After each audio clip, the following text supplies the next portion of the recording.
If I have to say that I have a favorite, um, it would be Of the Coming of John. And there are several reasons for it. Um, One, it's a cautionary tale of sorts about what can happen, even if it shouldn't happen, to African American intellectuals. The story is essentially about a young man, John Jones, who goes away to a school um, to improve himself. And at the beginning of the story, people are preparing and they're making plans, and they use the phrase, when John comes. And they're talking about transformation. And this is a key theme in everything that Du Bois wrote relative to politics and education, or education and empowerment, is how education can transform you. And one of the things that we see happening is that people are talking about rebuilding, rebuilding their homes, decorating their living rooms and such when John comes. And what that says is that education for African Americans, particularly at the turn of the 19th to the 20th century, was something more than simply acquiring a credential. It had included in it a sense of hope, a sense of something better than what previously existed. And with all of these hopes, John goes away to school, and he spends approximately 8 years, because part of it is high school and then the second half is college. John comes home. He is physically, intellectually, and spiritually transformed. And Du Bois talks about a veil being lifted. A veil is a image that Du Bois used quite often. John comes home. The veil is lifted. He's no longer the happy-go-lucky laggard that he was when he left. He comes back home. He's more politically aware. Things upset him that didn't previously upset him, and he has a new sense of mission.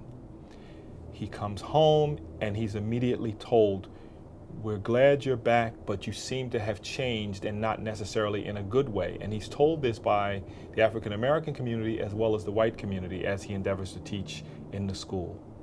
We don't want you ruining our children by teaching them all types of notions about freedom and such, say all of the residents of the town. And he says, "I will do exactly as you have asked." But he can't help himself. He needs to teach about freedom. He needs to teach about empowerment. He needs to speak about issues of transformation. He's found out the school is closed. And in the meantime, his sister says something that I think may be one of the most elegant, beautiful phrases that Du Bois actually writes. His sister Jenny says, "John, does it make everyone sad when they read and they learn new things?" And John looks at her and says, "Yes, Jenny, I'm afraid it does." And she says to him, "Then I think I'm unhappy too." And she gives him a hug and she runs off. The sadness, the mix of emotions that comes from being more educated, of being empowered, of being transformed by knowledge. At this moment, Jenny is attacked by one of John's childhood friends, the son of the mayor of the town.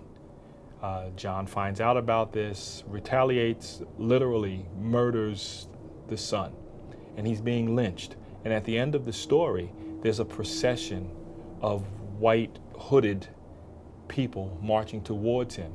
And he starts singing a song. And here's where it becomes, the imagery becomes very, very poignant, powerful. He starts singing the wedding song. And when you're reading this, it takes you a couple times to figure out exactly what's happening, but he sees this as some sort of procession. What is this wedding about? What is this ceremony about? And he talks about the wedding truth to a lie. And what happens? What is the child that comes out of this wedding of the truth to a lie? And the story ends with him looking out at the sea as he perishes. There are several autobiographical moments in the book where John tells his parents he's coming home, and he says, "If I perish, I perish, but I'm coming home to make a difference, maybe to raise a visible empire in Africa, and thus to raise my race," which is directly lifted from his diary. Readers of that story in 1903 are not aware that that comes directly from his diary. That would not become apparent to them for another 50 years. But this just speaks directly to Du Bois's ability to be able to tie in autobiographical elements and empowering elements. It was one of Du Bois's most popular stories. Out of Souls of Black Folk, it was clearly one of the most powerful.